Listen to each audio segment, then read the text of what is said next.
Hi everyone, welcome to the Spotlight video on information processing. So this is a great theory or a collection of theories that help us understand what actually goes on internally in a child. And so it helps us answer, how do children actually process information, which has been ignored by other theories we've looked at.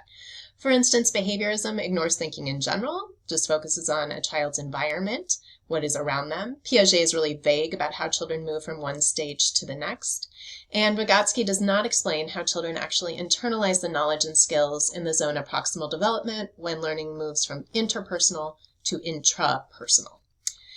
So this set of theories really likens the mind to a computer. And so this perspective focuses on how children acquire, store, and use knowledge that they have. So let's think through how the mind is like a computer. So let's start by suggesting that we are doing an internet search. So we go to Google and we type in, what is a solar eclipse? Okay, so like the mind, we are going to take in that question. Okay, so we take in that question. And then we have to apply working memory. So just like the computer system considers the question, our brain applies thought to the question, okay? And that is working memory. From there, like working memory is going to start drawing on long-term memory. And so like Google, the brain uses a number of processes to return relevant information. So pulling up all of the things, all of the ideas, all the information that might be connected to this to help answer that question. So from this, we have the processing model, and your book kind of talks about different stages of this. This is the current one that we use to really think about what goes on internally in a child from our inputs. So our sensory memory, how we take in information, and if we don't pay enough attention to it, as you see attention is across the top there, then it is lost. That information is lost. How many times have you looked at something and someone asks you a question about what you saw and you're like, I have no idea, because you weren't paying attention to it. If you do pay enough attention to that, depending on however the sense you are taking it in, it will move into working memory. Short-term memory, where you then start to apply working memory. And again, if not enough thought is applied to it, then that information is lost. But then the working memory is going to start transferring that question to long-term memory and pulling from long-term memory to then start using it with what is sitting in our short-term memory using working memory. Okay, that sounds very confusing. But if you're thinking back to the question that we just asked, right, we hear the question, what is a solar eclipse? We take in that information because we've heard it, and we start to think about the question, oh, I'm being asked a science question about a solar eclipse. Then you start talking to your long-term memory to pull out anything that might help answer the question. So maybe you don't know what a solar eclipse is, but you've heard this word eclipse used before. Maybe used to think about kind of covering or blocking something, either completely or partially. And so you start pulling from the long-term memory to then now attempt to answer that question. And again, in all of these stages, you still have to pay enough attention to go through that process. So how do you take in information, right? Seeing, hearing, tasting, feeling, smelling, right? All of our senses.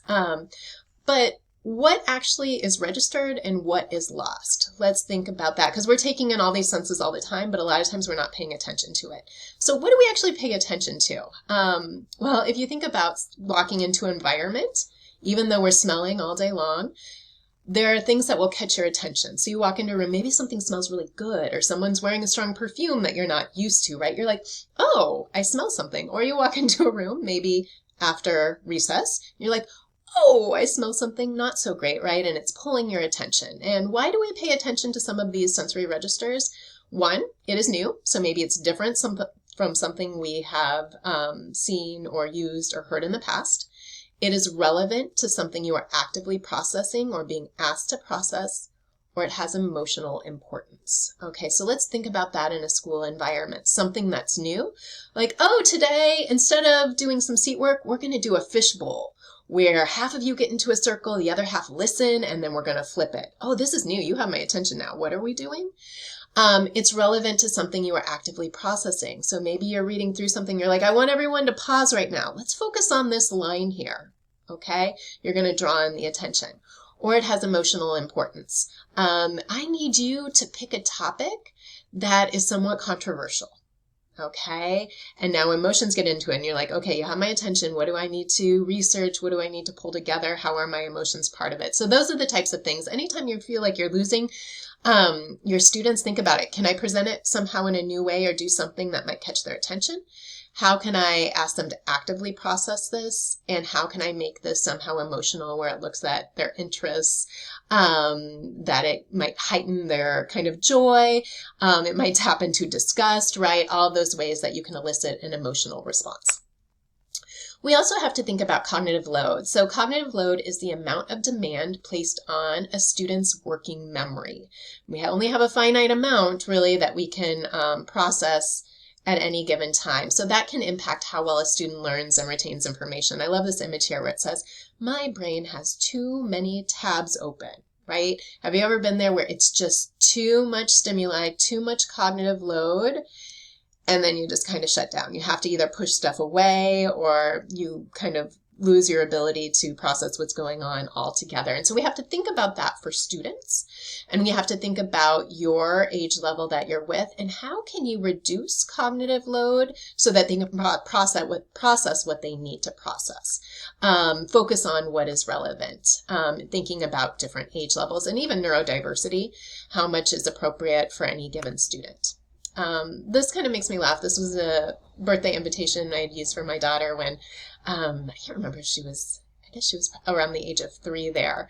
At the bottom of the invitation, it said a little bit about me. Likes Berenstain Bears, Barbie, salami, movies with blood. All true. Things she liked at the time.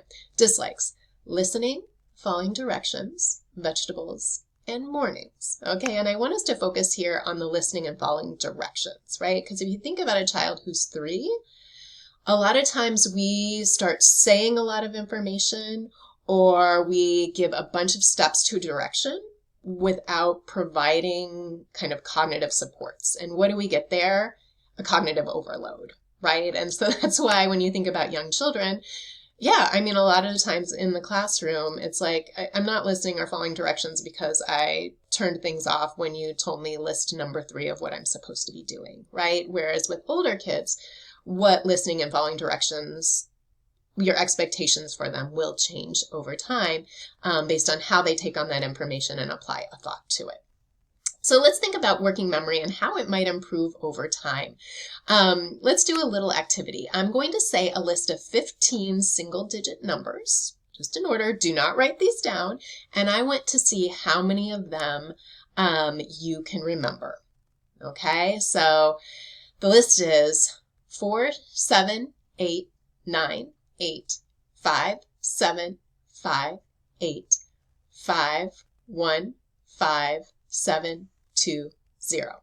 Okay, and I encourage you to just pause right now, see how many you can repeat back to yourself in the order that I said them. Okay, if you want to check, here is the list. Okay, and we're going to talk about at different age levels how many of those numbers individuals are usually able to repeat back to you, because that gets at working memory.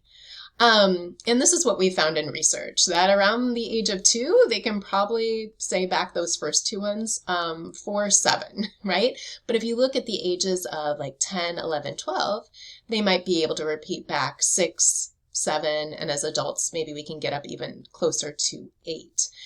Just showing that, again, we need to understand where a child's working memory is at any given point, and how much they can hold in that short-term memory and start to retain it. So again, think about the ages of the kids that you work with and what an appropriate expectation is, as well as you're always going to find some diversity at any given age level.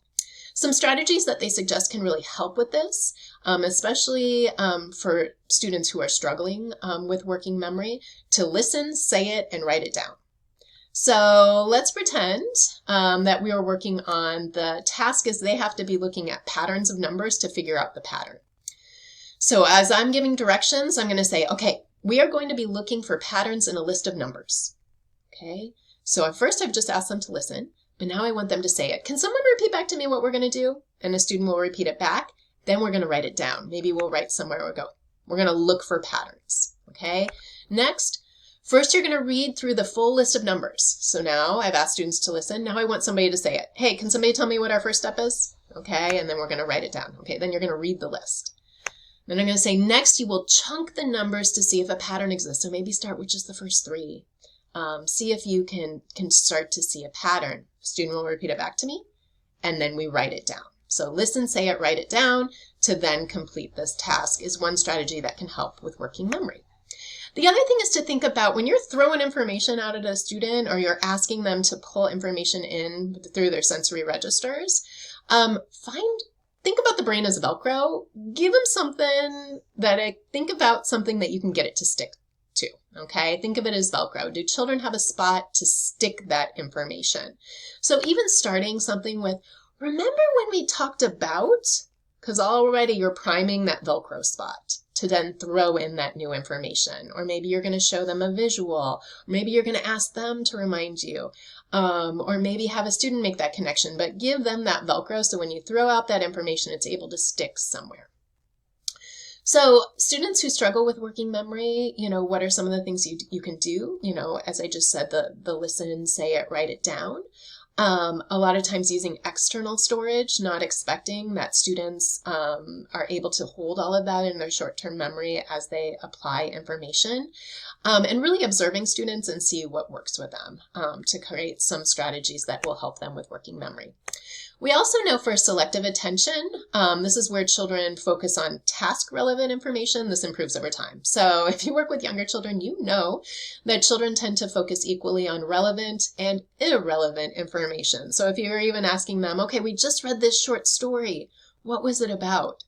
Get ready for a long list of random facts that happened in the story. Whereas an older kid would be like, okay, here was the beginning, middle, and the end, to kind of focus on what are the most relevant parts, right? Because over time, children devote a higher proportion of their processing capacity to relevant information. So again, depending on where your students are at, consider that and how much help they might need in focusing on what is more relevant than irrelevant.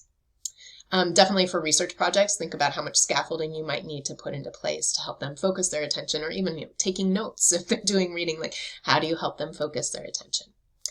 Also think about levels of processing that go on. So information processed at the shallow level will be remembered for a shorter period of time. Okay, when much mental effort is expended, information will be remembered longer. So even if you compare some of the behavior strategies with more of Piaget's work in constructivism, you already see that's asking different things. Going through a worksheet and kind of just being able to recite or just, follow a quick kind of pattern to be like, oh, this is what you're looking for. That's very different than really sitting with a question and needing to grapple with it. We've seen changes when it comes to the math curriculum in this capacity, not about memorization anymore, but it's really about being able to explain the concept, going deeper. And the idea through information processing is this will be remembered longer because you are getting at a much deeper level with it. Also consider how much of a child's information processing is related to their age and how much storage they have versus how much energy they have to use in processing new information. So for younger children, they have some storage, but really they spend almost an equal amount of the day processing and trying to control, focus attention on new information. As children get older, their long-term memory is growing and growing and they have more storage. So there's a lot of storage there. They spend a little bit less time and energy on the new processing, controlling, and focusing attention on what is coming in. So we see some of those changes over time. How can we help children process information? First of all, provide, as we talked about, some external storage. Present information at an appropriate speed so you're not overwhelming, but also that you're not going too slow where children just zone out. Try to reduce distractions as much, even, sometimes it is even kind of blocking the sound that's going on in the room or creating a space where there aren't as many visual distractions. But also increase students' expertise, make some skills automatic so they don't have to use so much time in focusing their attention on other aspects. For instance, kind of fluency in reading. So if you become more competent as a reader, then you're able to then focus on the content or what you are actually reading rather than maybe sounding out the words. Computer skills, if we can make typing automatic, search, kind of using kind of different search engines automatic, then you can focus on the content more. As well as assessment skills. I don't promote teaching test-taking skills, but this process, the information processing model would say if they learn how to take tests, then they can just focus on the questions.